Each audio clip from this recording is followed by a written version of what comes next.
जी अस्सलाम वालेकुम क्लास। सबको आवाज़ आ रही है मेरी? हाँ जी सुमैया, अब आवाज़ आ रही है आपको मेरी? आज का जो हमारा लेक्चर है वो है एंटी माइक्रोबियल रेजिस्टेंस के बारे में। एंटी माइक्रोबियल रेजिस्टेंस जो है वो आपको पता है कि जितने भी आपकी हम माइक्रोबायोलॉजी पढ़ते हैं तो माइक्रोबायोलॉजी में जितने भी ये आपके ऑर्गेनिजम्स होते हैं जैसे बैक्टीरिया हैं, वायरसेस हैं, पैरासाइट्स हैं, ये सारे के सारे, अब इनके अगेंस्ट जो है वो जब हम एंटीबायोटिक देते हैं, खास किस्म की मेडिसिन देते हैं, एंटीवायरल देते हैं या फिर एंटी मलेरियल देते हैं, एंटी पैरासाइट्स देते हैं, तो ये दवाइयाँ जो होती हैं ना ये क्या करती हैं कि ये रेजिस्टेंस क्रिएट कर लेती हैं। ये रेजिस्टेंस क्रिएट कर लेती हैं। अब वो एंटी माइक्रोबियल भी हो सकता है, एंटी पैरासिटिक भी हो सकता है और एंटी प्रोटोजोअल भी हो सकता है। हेलो, कहा प्लीज वो ना एक्सटेंशन भिजवा दीजिएगा और आपा जी को भी, ये बंद ना हो जाए, मैं लेक्चर कंटिन्यू। अच्छा, तो मैं बात कर रही थी कि जो हम मेडिसिन अगेंस्ट यूज करते हैं ना डिफरेंट ऑर्गेनिजम्स के, चाहे वो पैरासाइट्स हैं, चाहे वो प्रोटोजोआ हैं, चाहे वो वायरसेस हैं, चाहे वो बैक्टीरिया हैं, जो भी हम मेडिसिन इन ऑर्गेनिजम्स के अगेंस्ट यूज करते हैं, यूज करने से क्या होता है कि उनके अगेंस्ट रेजिस्टेंस भी डेवलप होना शुरू हो जाती है। अब उस रेजिस्टेंस उसको हम बोलते हैं एंटी माइक्रोबियल रेजिस्टेंस। अब रेजिस्टेंस बेसिकली उर्दू में वर्ड हम यूज करते हैं मजाहमत को, यानी कि मिसाल के तौर पे आपको किसी ने थप्पड़ मारा, ठीक है, थप्पड़ मारा तो आप रिएक्शन में एक्शन का रिएक्शन दोगे ना। जब आप एक्शन का रिएक्शन दोगे तो अगला बंदा आपको मजाहमत करने रोकने की भी कोशिश करेगा, ठीक है, लेकिन आपको इतना गुस्सा चढ़ा होगा कि आप अपना काम जो है वो करके छोड़ोगे क्योंकि आपको थप्पड़ पड़ा होगा। तो इसी तरह से जो एक मजाहमती अमल है या कह लें कि जो एक खास किस्म का एक रिएक्शन जो शो होता है और उस रिएक्शन को रोकने के लिए जो हम एक्ट करते हैं उसको हम कहते हैं resistance. Micro organisms, bacteria, parasite और वायरसेस भी ऐसे होते हैं कि जब इनको किसी किस्म का कोई हम एंटीबायोटिक इंट्रोड्यूस करवाते हैं किसी खास डिजीज के अगेंस्ट। हाँ जी, एंटी माइक्रोबियल जो है बेटा मरियम, उसमें ये है कि microbe in any kind of, ठीक है, उसमें एंटी पैरासाइट्स भी हो सकते हैं, ठीक है, मतलब माइक्रोब अगर देखें माइक्रोबायोलॉजी में जो हमने माइक्रोब्स की डेफिनेशन यही पढ़ी थी ना कि ऐसे ऑर्गेनिज्म जो कि नेकेड आई से नजर नहीं आते, उसकी स्टडी हम साइंस की जिस ब्रांच में करते हैं वो माइक्रोबायोलॉजी कहलाती है, और जिन ऑर्गेनिजम्स को हम स्टडी करते हैं वो क्या कहलाती हैं, वो हमें वो माइक्रोब्स कहलाते हैं। तो मसला ये है कि एंटी बैक्टीरियल जो है वो ये स्पेसिफिक हो जाएगा कि सिर्फ और सिर्फ बैक्टीरिया के अगेंस्ट, ठीक है, एंटी वायरस वायरस के अगेंस्ट, एंटी पैरासिटिक पैरासाइट्स के अगेंस्ट, एंटी प्रोटोजुअल प्रोटोजुआ के अगेंस्ट। लेकिन जब हम ब्रॉडर वे में बात करते हैं, ब्रॉडर टर्मिनोलॉजीज में देखते हैं, एक कह लो कि हम एक्सपेंडेड हॉरिजॉन में बात करते हैं, तो हम अपना कैनवस बढ़ा लेते हैं, तो हम बात करते हैं एंटी माइक्रोबियल की। ऐसे सारे ऑर्गेनिज्म जो कि नेकेड आई से नजर नहीं आते और जब उनको हम किसी भी किस्म की कोई एंटीबायोटिक उनके अगेंस्ट इंट्रोड्यूस करवाई जाती है तो उसको हम एंटी माइक्रोबियल रेजिस्टेंस कहते हैं। वो जो गुस्से में आके उस दवाई के साथ हशर नशर करते हैं या उस दवाई को रोकने की कोशिश करते हैं अपने एक्शन से, उसको हम बोलते हैं anti microbial resistance, antimicrobial मजाहमत, ठीक है।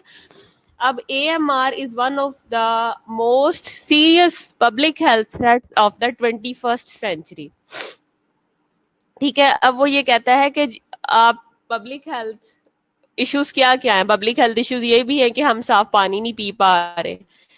पब्लिक हेल्थ इशू ये भी है कि हम साफ उस तरह से हम अपनी हैंड हाइजीन्स नहीं कर पा रहे। पब्लिक हेल्थ इशू ये भी है कि जो हमारा ये है आपका सैनिटरी वाटर जो है, जो आपका डिस्पोजल है, आपका फीसिस है, वो सही तरह से डिस्पोज ऑफ नहीं हो पा रहे। तो in many public health problem there is also one problem that is called anti microbial resistance, ठीक है। तो वो ये कहता है कि 20वीं सदी में बाकी जैसे प्रॉब्लम्स मौजूद हैं, इसी तरह से पब्लिक हेल्थ थ्रेट में से एक ये भी एक थ्रेट है जो कि एंटी माइक्रोबियल रेजिस्टेंस है, ठीक है। जैसे कि मैंने आपको प्रीवियस क्लास में भी शायद बताया होगा कि हम लोग क्या करते हैं, हम अपनी मर्जी से एंटीबायोटिक्स खाना शुरू कर देते हैं, एक ने नहीं काम किया, दूसरी ने किया, दूसरी ने नहीं किया, तीसरी ने नहीं किया, ठीक है, वो क्या होता है कि वो आप अगेंस्ट आपके जो है वो रेजिस्टेंस पैदा होना शुरू हो जाती है। तो जब रेजिस्टेंस पैदा शुरू होना शुरू हो जाती है, जब हम एक से ज्यादा दवाइयां यूज करेंगे,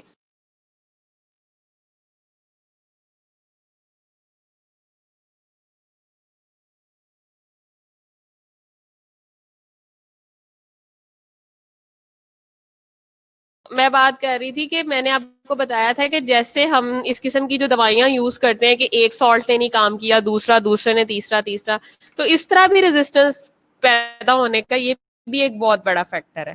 सही है। तो आजकल इसीलिए जो आपके गोरे हैं, जो वेस्टर्न कंट्रीज हैं, उनका कल्चर इंटायरली डिफरेंट है। वो क्या करते हैं, वो कहते हैं यार कि पहले कल्चर एंड सेंसिटिविटी करवाओ, ठीक है ना। कल्चरिंग एंड सेंसिटिविटी पे वो पिक करते हैं कि कौन सा सॉल्ट जो है वो किस ग्रुप का, जेनेरिक ग्रुप का इस बंदे को सूट करना चाह रहा है, जा रहा है, ठीक है। और यही रीजन है कि वो अगर आप कभी उधर की फार्मेसिस्ट पे दवाइयां लेने जाए तो वो आप लोगों को इस तरह से दवाइयां भी नहीं देते जिस तरह के हम लोगों के यहाँ कोई भी बंदा मुंह उठा के जाता है क्लिनिक्स फजलदीन पे और उसको मेडिसिन मिल जाती है। लेकिन उधर इसी वजह से, इन्हीं सारी वजूहात की बिना पर जो है वो मेडिसिन नहीं दी जाती। तो ये एक बहुत बड़ा पब्लिक हेल्थ थ्रेट है। तो आगे वो कहता है resistance to anti microbial agents has become a major source of morbidity and mortality. या तो बीमारी बिगड़ जाती है या फिर बंदा इस दुनिया से रुखसत कर जाता है। अब ये देखें, drug resistance infections, mortality, death world wide जो है वो 700,000 है, और यूरोप और यूएस में 50,000 है। ये उन्होंने एक इसका स्टैट निकाला, 2016 की रिपोर्ट है बाय एंटी माइक्रोबियल रेजिस्टेंस, ठीक है। आगे आ जाते हैं एंटी माइक्रोबियल एजेंट्स। अब anti microbial agents can be divided into groups based on the mechanism of anti microbial activity. अब जैसे कि लास्ट टाइम मैंने आपको एंटीबायोटिक्स में भी पढ़ाया था, एंटीबायोटिक्स भी एंटी माइक्रोबियल एजेंट्स है ना, जो कि उसके अगेंस्ट काम करती हैं।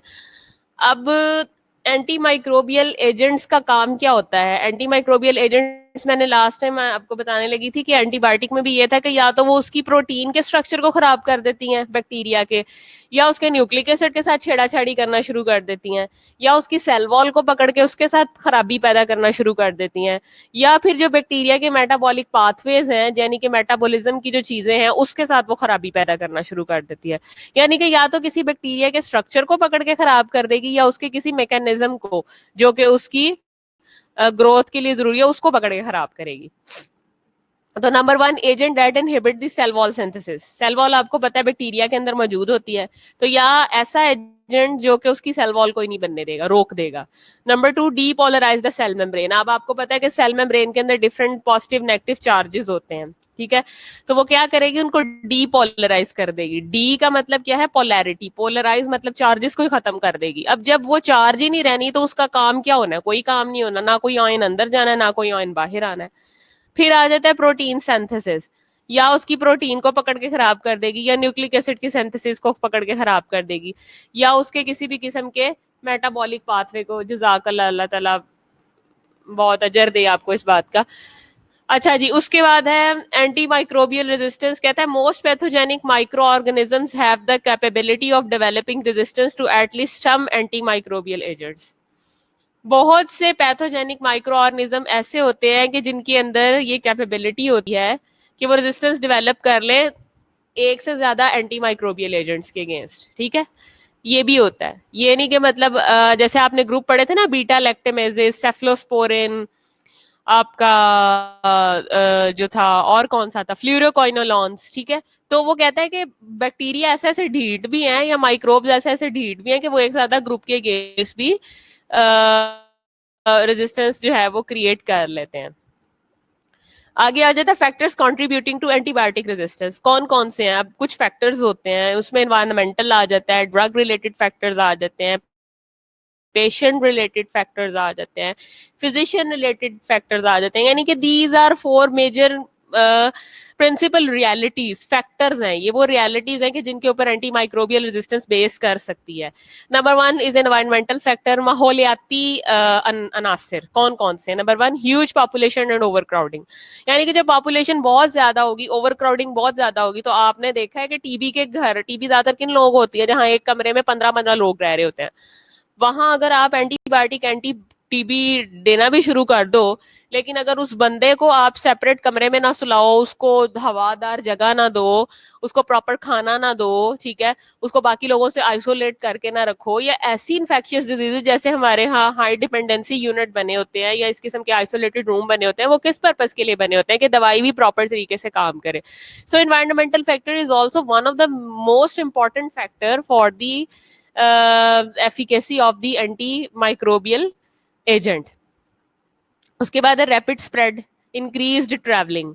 अब अगर एक इन्फेक्टेड बंदा बहुत ज्यादा स्प्रेड कर रहा है, जल्दी जल्दी स्प्रेड कर रहा है, ठीक है, जल्दी जल्दी मूव कर रहा है, तो वो क्या वो अपना स्पेसिफिक इन्फेक्शन उठा के एक जगह से दूसरी जगह लेके जा रहा है ना, तो इन्वायरमेंटल फैक्टर है ये भी. पुअर सैनिटेशन, सैनिटेशन बेहतर नहीं होगी तो आपको पता है कि हमारा जो सीवरेज का वाटर है वो ड्रिंकिंग वाटर के साथ मिक्स होता है, और मिक्स होने की वजह से क्या होता है कि हम लोग वही गंदा पानी पीते हैं, और जिसकी वजह से सारे सारे माइक्रो ऑर्गेनिज्म हमारी गट के अंदर जाते हैं. तो इन्वायरमेंटल फैक्टर रेजिस्टेंस आ जाती है हमारे अंदर. Increase community acquired resistance, community acquired resistance पैदा हो जाती है. Ineffective infection control program. अब इस किस्म के इन्फेक्शन कंट्रोल प्रोग्राम जिसमें वैक्सीन ही नकली आती है, या जिसमें कह लें कि आप लो लेवल की वैक्सीन आती है लेकिन किसी हेल्दी पर्सन को इंट्रोड्यूस करवा दी जाती है, और उसके अंदर क्या होता है कि उसके अंदर उसके अगेंस्ट एंटीबॉडीज तो बन जाती हैं लेकिन वीक एंटीबॉडीज बनती हैं, जिसकी वजह से जब उसको नेक्स्ट टाइम एक्सपोजर होता है तो वो या सम टाइम ऐसा होता है कि इम्यूनिटी फॉल की तो ये लेस जो एजेंट है आपकी बॉडी के अंदर वैक्सीन की फॉर्म में इंट्रोड्यूस करवाया गया, यही आपके अगेंस्ट खड़ा हो जाता है, ऑटो इम्यूनिटी स्टार्ट हो जाती है. ठीक है. Wide spread use of antibiotics in animal husbandry and agriculture and as a medicated cleansing product. अब एनिमल हस्बेंड्री वो जगह होती है वेटनरी मेडिसिन के अंदर, अगर आपने पढ़ा हो या कभी आपने देखा हो कि जहाँ पे सारी ये स्लॉटरिंग होती है या जहाँ पे जो आपकी एनिमल्स हैं इनको रखा जाता है. तो एनिमल हस्बेंड्री के अंदर अगर हम वाइड स्प्रेड यूज करेंगे एंटीबायोटिक्स का, एनिमल्स के अंदर हम भी उससे इन्फेक्ट होंगे. एग्रीकल्चर के अगर हम यूज करेंगे, स्टेरॉइड यूज करेंगे या इस किस्म की मेडिसिन यूज करेंगे और वो हमारे अंदर बॉडी के अंदर खुराक के साथ जाएंगी, तो ऑब्वियसली कि ऑलरेडी जब हम किसी प्रॉब्लम की सूरत में देंगे तो क्या होगा कि हमारे अंदर इम्यूनिटी जो है वो ऑलरेडी वीक हो चुकी होगी और रेजिस्टेंस आ चुकी होगी उस बैक्टीरिया या वायरस के अगेंस्ट. आगे आ जाता है drug related factor. Drug related factor में उसने बात की है फेक ड्रग्स. फेक ड्रग्स जो होती हैं, मतलब ये कि आप किसी नाम पे बेस करके ड्रग तो बना लेते हो लेकिन वो एक्चुअल ड्रग नहीं होती, एक्चुअल सॉल्ट नहीं होता, बस उसका नाम ही बिक रहा होता है. ठीक है, नाम बिक रहा होता है. हम या फिर क्या करते हैं कि हम हल्का सॉल्ट लगा देते हैं. अब हल्का सॉल्ट लगाने से बजाय कि माइक्रो ऑर्गेनिज्म मरे, माइक्रो ऑर्गेनिज्म अपने आप को रेजिस्ट कर लेता है, म्यूटेट कर लेता है, खुद कल बदल लेता है, क्योंकि उतनी पावरफुल तरीके से वो सॉल्ट उस तक नहीं पहुंचा होता. ड्रग फेक होती है या 2 नंबर सॉल्ट होता है. इसलिए कहते हैं कि दवाई भी किसी अच्छी फार्मेसी से लेके खानी चाहिए. उसके बाद क्वालिटी ऑफ द ड्रग, वही बात आ गई कि क्वालिटी अच्छी नहीं होगी. सोरिंग यूज ऑफ एंटीबायोटिक्स, मतलब बहुत ज्यादा यूज करना, एंटीबायोटिक को फैशन ही बना लेना. Over the counter availability of anti microbials, ठीक है, और जब दिल किया बगैर किसी प्रेस्क्रिप्शन के आपने ओटीसी यूज करना शुरू कर दिया. Irrational fix dose combination of antibiotics, अपनी मर्जी से ऑगमेंटन कभी आधी खा ली, कभी 1/3 खा ली, कभी 2 ही इकट्ठी खा ली, ठीक है, बगैर किसी रैशनल के. उसके बाद काउंटरफिट एंड सब स्टैंडर्ड ड्रग कॉजिंग सब ऑप्टिमल ब्लड कंसंट्रेशन. ठीक है. उसके बाद काउंटरफिट मतलब कि ये कि एक ड्रग जो कि एक बंदे पे सूट नहीं कर रही है और वो उसके लिए कह लें कि आप उसकी किडनी या लिवर के लिए ठीक नहीं है लेकिन हम उसको दिए जा रहे हैं.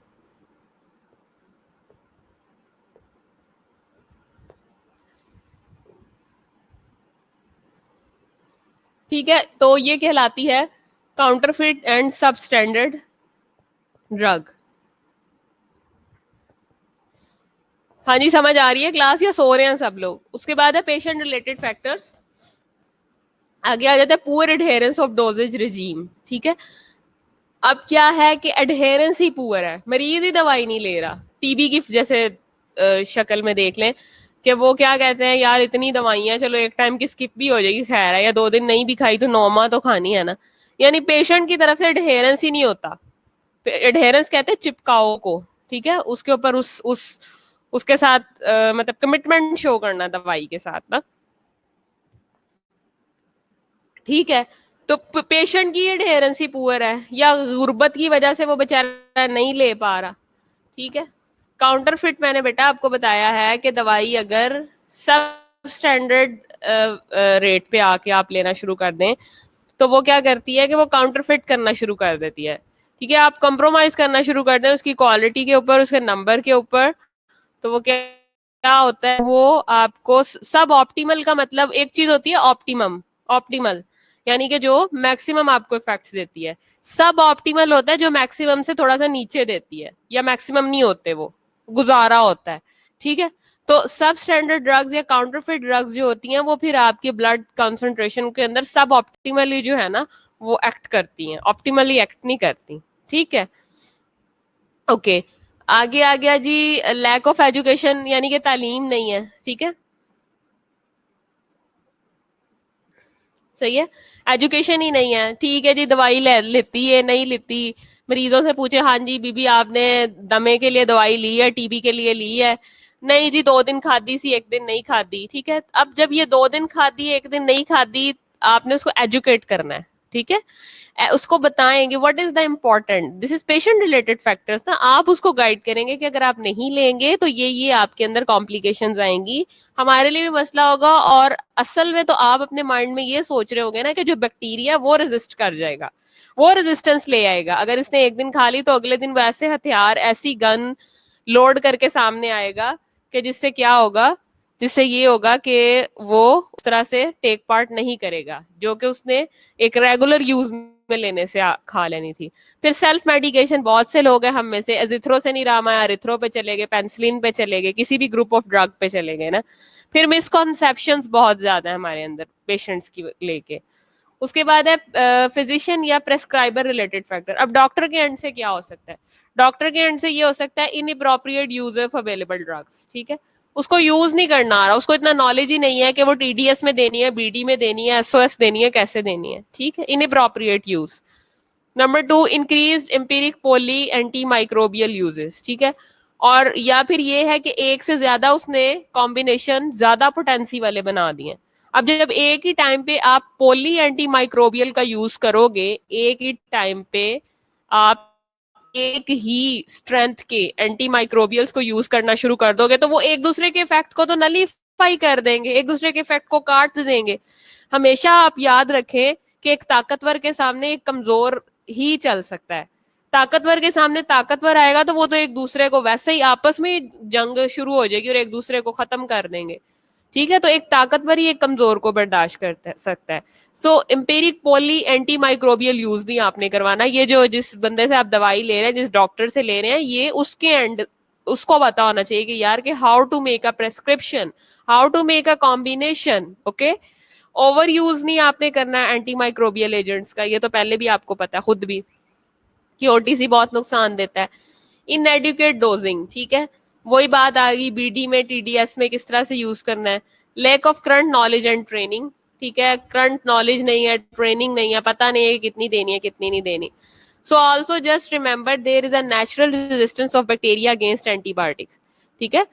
अब बैक्टीरिया भी जानदार है, अगर आप उसको थप्पड़ मारते हो ना एंटीबायोटिक देके तो यार वो भी अपना कोई रिएक्शन शो करता है, क्योंकि वो भी अल्लाह ताला की बनाई हुई एक जानदार मखलूक है, सही है। वो अलहदा बात है कि वो बेचारा नजर नहीं आता, लेकिन क्या है कि नेचर की तरफ से उसको रेजिस्टेंस वो प्रोवाइड करता है उस दवाई के अगेंस्ट, ठीक है। So it is not fault on these 4 factors. जरूरी नहीं है कि ये 4 फैक्टर्स की वजह से ही रेजिस्टेंस आए, बैक्टीरिया को कुछ अपना नेचुरल जो है वो भी अमल दखल है, ठीक है, अल्लाह की तरफ से। अब ये देखें एंटीबायोटिक रेजिस्टेंस में आप रेजिस्टेंस कहाँ कहाँ से आ रही है। ये एनिमल्स की उसने बात की है, अगर आप चिक्स को देते हैं, काऊ को देते हैं, पिग को देते हैं, ठीक है, तो ये एनिमल हस्बेंड्री की जो हमने बात की थी। ओके, अगर हमने इनको दी तो ये हम खाएंगे, जब ये हम खाएंगे तो स्प्रेड हो रही है ऊपर से नीचे, ठीक है। उसमें फिश आ सकती है, उसमें चिकन आ सकता है, उसमें बीफ आ सकता है, कुछ भी आ सकता है। एक्सपोजर हुआ जब हमारा तो people can can get sick with resistance infections from, ठीक है, तो पीपल इन्फेक्ट होंगे और इम्पैक्ट क्या होगा कि हम लोग फिर क्या है कि एडवांस आईसीयू सीसीयू इस लेवल पे जाके फिर जो है वो हमारा ट्रीटमेंट होगा और फिर हम लोग बेटर होंगे। ओके, हमने 2 टर्मिनोलॉजीज पढ़ी थी last time, bacteriostatic and bactericidal. Static होता है साकन, साकत, जमूद, रुक जाना। सिडल होता है मार धाड़, ठीक है, कत्लो गारत। तो बैक्टीरियोस्टैटिक मैंने बताया था ऐसी अद्वियात जो कि क्या करती हैं, जो कि आपका जो वो है एक्टिविटी को एंटीबायोटिक्स की उसको जमूद कर देती है, उसको साकित कर देती हैं। इसको हम क्या बोलते हैं, स्टिटिक बोलते हैं। और ऐसी अद्वियात जो कि उनको खत्म कर देती हैं उनको हम सिडल बोलते हैं। तो बैक्टीरियोस्टैटिक में क्लोरमफेनिकोल आ जाता है, मैक्रोलाइड्स आ जाते हैं, ये आपने पहले पिछले लेक्चर में भी ये सारे ग्रुप्स पढ़े हुए हैं। सल्फोनामाइड्स आ जाते हैं, ट्राइमेथोप्रिम आ जाती है और टेट्रासाइक्लिन आ जाती है। और सिडल एजेंट्स के अंदर आपके पास अमाइनोग्लाइकोसाइड्स आ जाते हैं, बीटा लैक्टेमेजेस आ जाते हैं, वेंकोमाइसिन आ जाती है, फ्लोरोक्विनोलोन्स आ जाते हैं, रिफेम्पासिन एंड मेट्रोनिडाजोल।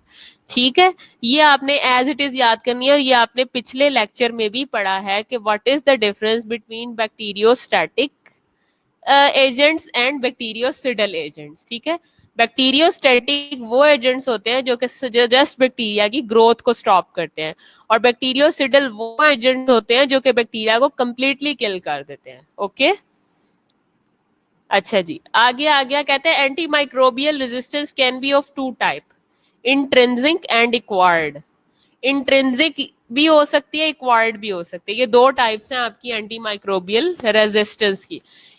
इंट्रिंसिक नाम से जाहिर है natural, something which is innate, और एक्वायर्ड क्या होता है, विच इज नॉट नेचुरल और आर्ट और विच कैन बी आर्टिफिशियल।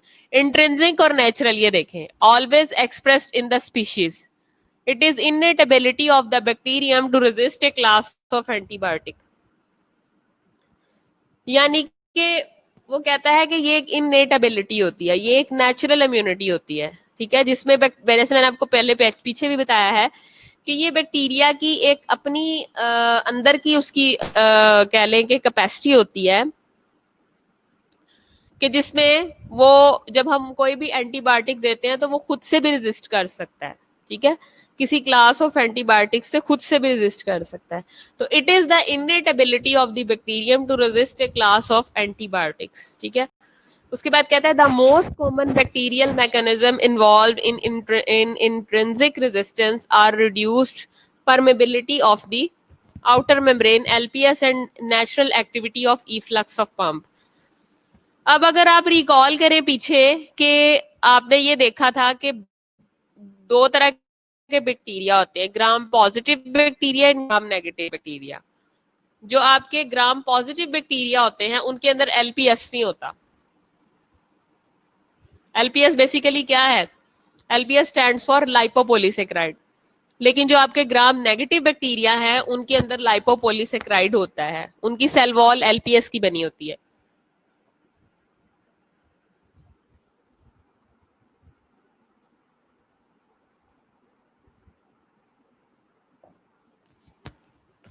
उनकी सेल वॉल जो होती है वो एलपीएस की बनी हुई होती है।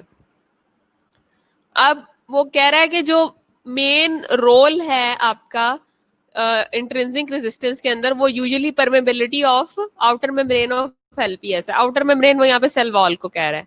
वो क्या करती है कि जब कोई एंटीबायोटिक अंदर घुसने की कोशिश करती है, इस मेम्ब्रेन में से इसको क्रॉस करने की कोशिश करती है, तो वो एक पंप लगा होता है और वो उठा के बाहर फेंक देती है। ठीक है, उसका ईफ्लक्स करवा देती है। दो तरह की टर्मिनोलॉजीज होती हैं, एक होता है इनफ्लक्स, INFLUX, अंदर आना। ठीक है, ई जब स्टार्ट में आ जाए तो ई का मतलब है एग्जिट। ठीक है, ई फ्लक्स यानी उठा के बाहर फेंक देना। तो अब लाइपोपोलीसेक्राइड सिंपली क्या करती है कि उसके अंदर नेचुरल एक्टिविटी होती है, कोई चीज जो कि बैक्टीरिया के अगेंस्ट यूज होने के लिए आती है, वो ईफ्लक्स पंप जो उसका होता है वो क्या करता है, उठा के उसको बाहर फेंक देता है। तो ये तो ठीक है बैक्टीरिया की अपनी नेचुरल कारकर्दगी। ठीक है, अल्लाह ताला ने जो उसके अंदर रखी हुई है। एंटीबायोटिक रेजिस्टेंस ये चार्ट आप देख सकते हैं, एक तरफ है नेचुरल, दूसरी तरफ है इक्वायर्ड। नेचुरल है आपका इंट्रिंसिक, ठीक है। इक्वायर्ड है जो कि खुद बैक्टीरिया की बॉडी के अंदर इस किस्म की चेंजेस आ गई हैं कि उसने वो चीज इक्वायर कर लिया। नेचुरल में आप देखें, नेचुरल में कहता है लैक ऑफ मेटाबॉलिक प्रोसेस या टारगेट साइट, यानी कि उसका मेटाबॉलिक प्रोसेस चेंज हो गया, अपनी अंदर की मशीनरी उसकी जो भी है उसके अंदर अगर कोई चेंज आ गया तो वो आपका नेचुरल है। और एक्वायर्ड में जेनेटिक आ जाता है और बायोकेमिकल आ जाता है। जेनेटिक में देखें, जेनेटिक में यानी कि उसकी जीन्स के अंदर चेंजेस आ जाती हैं। तो जीन्स के अंदर जो चेंजेस आ जाती हैं, जीन्स की इकाई क्या होती है, क्रोमोसोम्स होते हैं ना। तो क्रोमोसोम बेस पे उसने इसको दो कैटेगरीज में डिवाइड कर लिया, chromosomal method and extra chromosomal method. Chromosomal method के अंदर अगर कोई जेनेटिक बेस पे चेंज आती है तो वो म्यूटेशन होती है, हम कहते हैं ना कि म्यूटेट कर गया, तब बदल गया। एक्स्ट्रा क्रोमोसोमल चीजें यानी कि जो इसमें क्रोमोसोम पार्ट नहीं है लेकिन वो सारे वाले पार्ट्स इन्वॉल्व हैं जो कि रिप्रोडक्शन में काम करते हैं, जिस तरह के मैंने आपको बताया था प्लाज्मिड है, ठीक है, और विद इन या बिटवीन द बैक्टीरिया। आगे बायोकेमिकल प्रोसेस भी बॉडी के अंदर साथ साथ चल रहे होते हैं। तो एक्वायर्ड के अंदर जेनेटिक मेथड्स के अलावा जो बायोकेमिकल मेथड्स हैं, बायोकेमिकल मैकेनिज्म्स हैं, उनमें कहता है बाय प्रोड्यूसिंग एंजाइम्स, एंजाइम्स के प्रोड्यूस करने से, एंजाइमेटिक एक्टिविटी से, और प्रिवेंटिंग ड्रग को प्रिवेंट कर देते हैं इकट्ठा होने से, ठीक है, अकोम्युलेट होने से। या फिर क्या है कि बैक्टीरिया इतने सियाने होते हैं कि जिस टारगेट साइट के ऊपर आके उस ड्रग ने अटैच होना होता है, उस साइट को ही वो बदल देते हैं, उस साइट को ही खत्म कर देते हैं, ठीक है। और दूसरा है अल्टरनेट पाथवे यूज करना, यानी कि वो अल्टरनेट पाथवे यूज करते हैं। या कॉरम सेंसिंग, कॉरम सेंसिंग है खास किस्म की, वो सेंस कर लेते हैं चीजों को, उन रिसेप्टर्स को, कि यहाँ पे अटैच होने नहीं देता। यानी कि बायो केमिकल मैकेनिज्म्स के थ्रू जो है वो बैक्टीरिया अपनी साइट्स को बदल लेते हैं। आगे आ जाता है mechanism of anti microbial resistance. Mechanism क्या है एंटी माइक्रोबियल रेजिस्टेंस का, अब गौर से आपने सुनना है।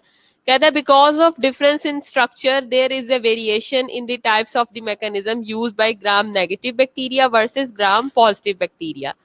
gram negative bacteria make a use of all four main mechanism, whereas gram positive bacteria less commonly use, limiting the uptake of drug, don't have any LPS outer membrane। ठीक है, जैसे मैंने आपको पहले भी एक्सप्लेन कर दिया है कि उसके अंदर जो ग्राम नेगेटिव बैक्टीरिया है उसके अंदर ये फोर मैकेनिज्म सारे के सारे जो पीछे पढ़ाए हैं वो हैं, लेकिन ग्राम पॉजिटिव बैक्टीरिया बेचारे गरीब है, कैले मासूम है, उनके अंदर एलपीएस नहीं है, उनके अंदर क्या है, पॉलीसेक्राइड्स है ना, कार्बोहाइड्रेट्स की बनी होती है उनकी सेल वॉल, तो उनके अंदर ईफ्लक्स पंप नहीं होता, और ना ही बेचारे उनकी सेल वॉल इतनी स्ट्रांग होती है कि वो उनको सामना कर सके, एलपीएस की नहीं बनी हुई होती।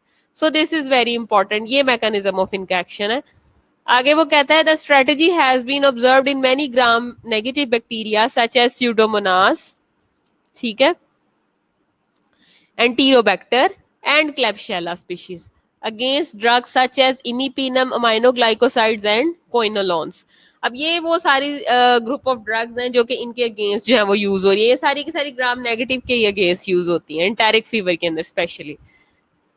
आगे आ जाता है मॉडिफिकेशन ऑफ ड्रग टारगेट, ठीक है, यानी कि मॉडिफिकेशन का मतलब ये होता है तब्दीली, अपने अंदर हालात के मुताबिक चेंज ले आना, और टारगेट मतलब कि जो टारगेटेड ड्रग है उसकी साइट को बैक्टीरिया चेंज कर लेता है, जहां जाके उसने क्या करना है, एक्ट करना है।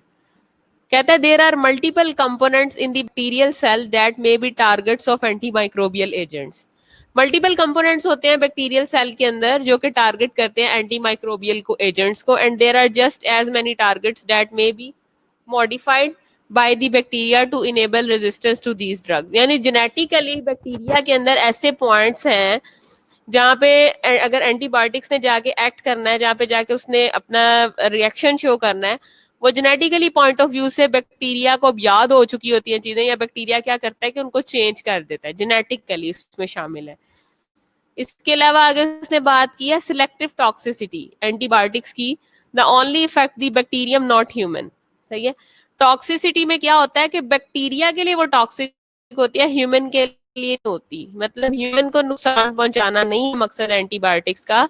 एंटीबायोटिक्स का मकसद ये है सिर्फ और सिर्फ बैक्टीरियम का सत्यानाश करना, उसकी सेल मेम्ब्रेन उड़ाना, उसकी सेल वॉल उड़ाना, ठीक है, उसका न्यूक्लियस तबाह करना, उसका प्लाज्मिड तबाह करना, उसके जितने भी मेटाबॉलिक प्रोसेस हैं जिनसे गुजर के उसने अपनी नस्ल कशी करनी है, रिप्रोडक्शन करनी है, उसका सत्यानाश करना, ठीक है। तो वो कहता है कि due to the effect the specific genes that only bacteria. सही है, सिलेक्टिव टॉक्सिसिटी एंटीबायोटिक्स की उसने यही बात की है कि वो क्या करते हैं, ह्यूमन को नहीं करते बल्कि बैक्टीरियम को करते हैं, और स्पेसिफिक जीन्स उसके लिए रिक्वायर होती हैं जो कि बैक्टीरिया को टारगेट करती हैं। So what is the difference between antibiotic and anti microbial resistance? Antibiotic resistance क्या है और एंटी माइक्रोबियल रेजिस्टेंस क्या है? कहती है antibiotics are medicine used to prevent and treat the bacterial infection. Bacterial infection specifically वो बात कर रहा है, bacterial infection, bacterial infection, not a viral infection, not a parasitic infection, not a protozoal infection. Antibiotics resistance occurs when bacteria changes in response to the use of these medicines. बात फिर उसने किसकी की है? बैक्टीरिया की। सही है, ये उसने बात की है एंटीबायोटिक। कहता है एंटीबायोटिक वो है जब बैक्टीरिया अपना महास खड़े कर ले। Bacteria not humans become antibiotic resistance. और इसमें भी आप देख रहे हैं कि बैक्टीरिया रेजिस्टेंस खुद के अगेंस्ट लेके आते हैं, ह्यूमन नहीं लेके आते। ह्यूमन का इसमें कोई रोल प्ले नहीं है। These bacteria may then infect humans and are harder to treat than non-resistant bacteria. अब आपको पता है कि अगर एक दफा ये अकड़ जाए या एक एंटीबायोटिक इनके सेल वॉल पे जाके एक्ट कर रही है और ये अपना आप बदल लें, तो क्या होगा? तो यही होगा ना कि इनको गुस्सा आएगा, ये कहेंगे कि यार इस दफा जब दोबारा एंटीबायोटिक यही वाली इंट्रोड्यूस करवाई जाएगी, तो इंट्रोड्यूस कराने से क्या होगा कि वो उन्होंने अपनी साइड चेंज कर ली होगी, उन्होंने खुद को अल्टर कर लिया होगा। तो जब उन्होंने खुद को अल्टर कर लिया होगा तो वो भी बड़े सियाने हैं, अगली दफा दवाई जब एंटर होगी तो वो कुछ नहीं समझेंगे उसको, वो उसको कहेंगे कि बस ठीक है, अब खत्म हो गया काम, अब हमारे अंदर रेजिस्टेंस आ गई है। तो ऐसा नहीं होने देना आपने, बैक्टीरिया को आपने ये मौका हरगिज नहीं देना, वरना आपको किसी दूसरे कॉम्बिनेशन पे जाना पड़ेगा, आपको किसी दूसरे ब्रांड पे जाना पड़ेगा। तो ऐसे नहीं आपने करना, ठीक है। उसके बाद कहता है anti microbial resistance is a broader term. सही है, मैंने आपको जैसे स्टार्ट में मरियम ने क्वेश्चन किया था और ये मरियम के क्वेश्चन का आंसर है, ठीक है। मरियम ने लेक्चर स्टार्ट होने से पहले मुझसे क्वेश्चन कर लिया था, लेकिन उसका उस लेक्चर में ही उसका जवाब था, लेकिन मैंने पहले बता दिया क्योंकि उसने मेरे से किया था, उसका कॉन्सेप्ट क्लियर हो जाए। तो कहता है anti microbial resistance is a broader term. इसके अंदर वो ये एक ह्यूज कैनवस रखती है ये टर्म, ठीक है। हमने एंटी माइक्रोबियल का मतलब ये नहीं कह देना कि नहीं जी बस बैक्टीरिया के अगेंस्ट, आपने अपना कैनवस ब्रॉड रखना है, आपने अपनी नजर ब्रॉड रखनी है। माइक्रोबियल में कुछ भी आ सकता है, ठीक है। तो उसने यहाँ पे कह दिया कि anti microbial resistance is a broader term encompassing resistance to drug to treat infection caused by other microbe, ठीक है, not a bacteria caused by other microbe as well, such as parasites, for example malaria, viruses, for example HIV, and fungi, for example candida. Getting my point, Mariam, and all over the class? So please clapping for Mariam, I really appreciate her, ठीक है। उसने बहुत अच्छा question किया, लेकिन at the start उसने raise कर दिया। It is very conceptual question और इट शोज कि आप इंटरेस्टेड कितना थे लेक्चर के स्टार्ट में। सो क्लैपिंग फॉर मरियम। मैं फिजिकली होती तो उसके लिए वाकई क्लैप करवाती, ठीक है, ओके। तो thank you very much class. अब किसी को इस लेक्चर से रिलेटेड कोई है क्वेरी तो वो अभी पूछें, ताकि फिर, क्योंकि नेक्स्ट लेक्चर इससे थोड़ा सा डिफरेंट है, ताकि फिर हम वो स्टार्ट करेंगे ब्रेक के बाद।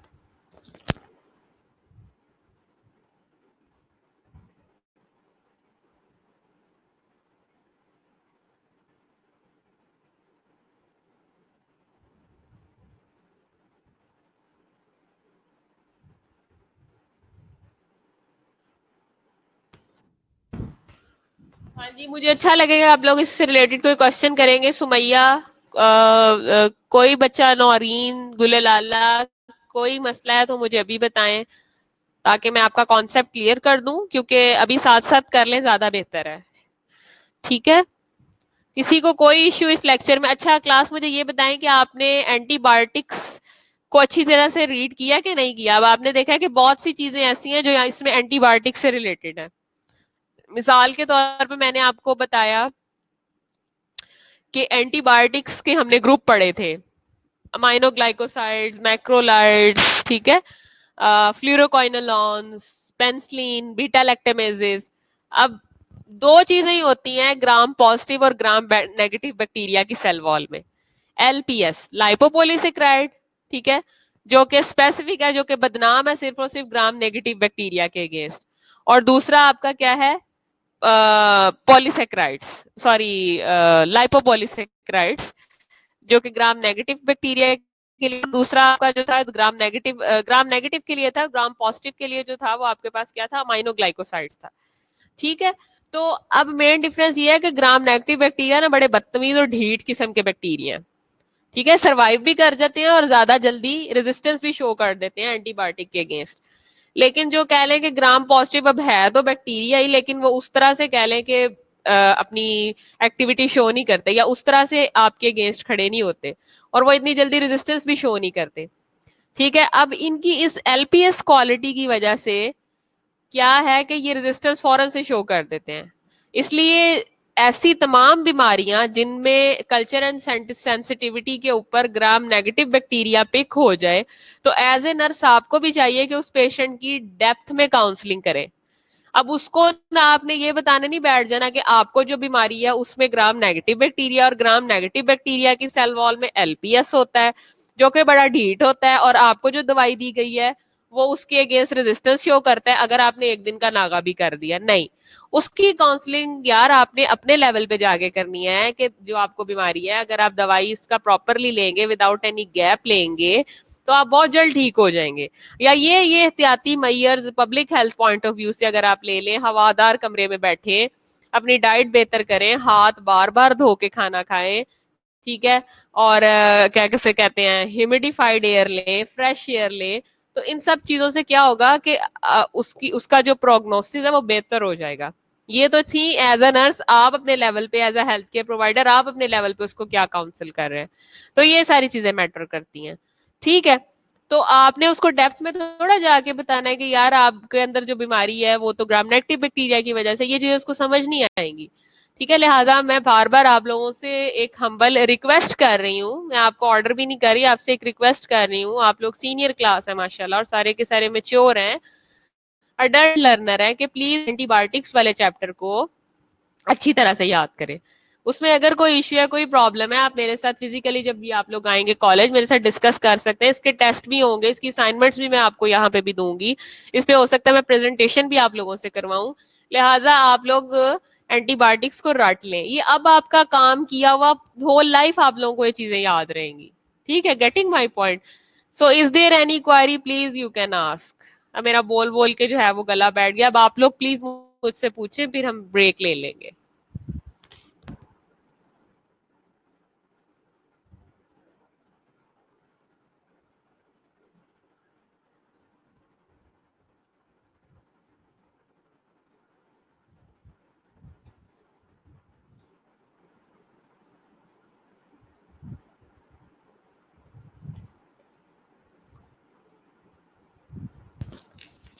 थैंक यू आलिया, ये आपका बड़ा अच्छा कॉम्प्लीमेंट है। सब लोग इस चीज पे एग्री हो तो फिर ही है बात, लेकिन thank you for your regard, आपने इतना मेरे लिए रिगार्ड किया, thank you very much, God bless you.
आप लोग थोड़ा सा ब्रेक ले लें, मैं 10 मिनट के बाद आती हूँ, और नेक्स्ट इंशाल्लाह अच्छा इन्फॉर्मेटिव लेक्चर इससे भी अच्छा होगा।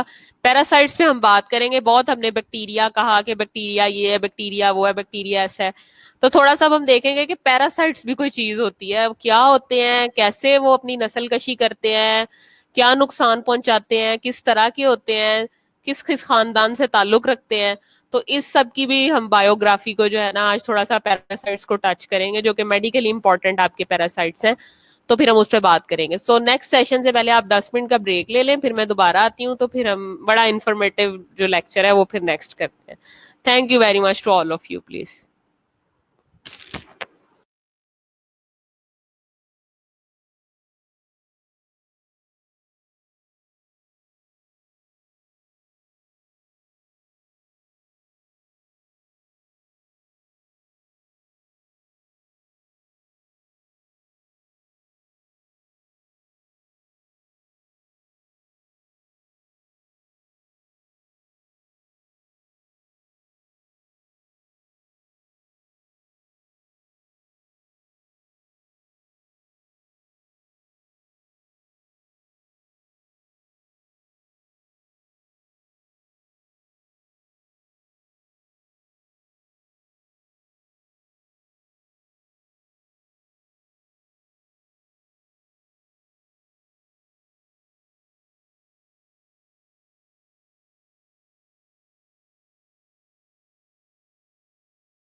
Okay class, welcome back. अच्छा, आज हमारा जो टॉपिक है, मैंने आपको बताया था कि कुछ हम मेडिकली पॉइंट ऑफ व्यू से रिलेटेड जो है इम्पोर्टेंट पैरासाइट्स के बारे में बात करेंगे।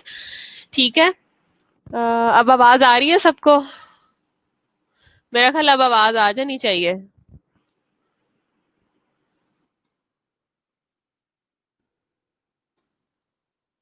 अब आ रही है सबको आवाज? अब तो आनी चाहिए आवाज, अब तो आ रही है। करें अपना इंटरनेट अब। ओके ठीक है। चले जी। सना को कैसे आ रही है भाई? गुले लाला, तुम अपना इंटरनेट रिफ्रेश कर लो। अच्छा जी। उसके बाद लर्निंग ऑब्जेक्टिव्स देखें। कहता है कि क्या हम इस लेक्चर के अंदर देखेंगे, वो कहता है outline the classification of medically important parasites. ठीक है। Number 2, list types of medically important helminths. ठीक है, हेलमेंट्स भी वही है, एक टाइप है पैरासाइट की। ठीक है, एक फैमिली है, जैसे हमारे यहाँ राजपूत है, शेख है, फलाना है, फलाना है, इसी तरह से कह लें कि पैरासाइट्स की फैमिली में हेलमेंट्स भी एक फैमिली है। Differentiate between types of helminths. अब हेलमेंट्स को वो कहता है कि वो डिफ्रेंशिएट कर रहा है on the basis of journal morphological structure. Morphology कहते हैं साख्त को, शक्ल को, स्ट्रक्चर को, उस बेस पे। ऑर्गन ऑफ फिक्सेशन की बेस पे। ऑर्गन ऑफ फिक्सेशन ये है कि हेलमेंट्स जो है, हेलमेंट्स क्या है? बेसिकली पैरासाइट्स है, पैरासाइट्स की फैमिली है ना। तो वो जिस ऑर्गन्स के ऊपर, होस्ट के अंदर अपने आप को जिस जगह पे वो फिक्स करते हैं, जिस तरीके से वो फिक्स करते हैं, उसको बोलते हैं ऑर्गन ऑफ फिक्सेशन। यानी कि हेलमेंट्स की अपनी बॉडी के जो ऑर्गन हैं, वो उस ऑर्गन को होस्ट के साथ जिस तरह से अटैच करते हैं, उसको बोलते हैं ऑर्गन ऑफ फिक्सेशन। उसके बाद आ जाता है हैबिटेट।